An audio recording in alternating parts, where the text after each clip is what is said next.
السلام علیکم ورحمۃ اللہ وبرکاتہ۔ سامعین، آج ہم ایک ضروری مسئلہ سمجھیں گے۔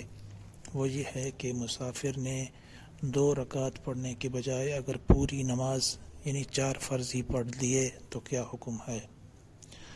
تو ایسا شخص گناہ گار ہوگا۔ مسافر پر ضروری ہوتا ہے کہ وہ 2 رکعت ہی پڑھے، لیکن اگر 4 فرض پڑھے تو اس میں حکم یہ ہے کہ درمیان والا جو قاعدہ ہوتا ہے، یعنی درمیان دوسری رکعت کے بعد التحیات للہ جو پڑھتے ہیں، یہ اگر کیا ہے تو اس کی نماز ہو گئی۔ پہلی 2 رکعتیں فرض ہو جائیں گی، دوسری 2 رکعتیں نفل، یعنی ایسے شخص کی نماز ہو جائے گی، اگرچہ اس کو یہ کہا جائے گا کہ آپ نے اچھا نہیں کیا۔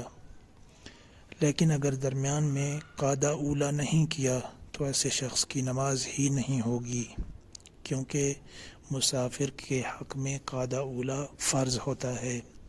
یعنی کوئی شخص اگر مسافر ہے تو اس پر دوسری رکعت کے بعد التحیات للہ بیٹھ کر جو پڑھتے ہیں یہ اس پر فرض ہے۔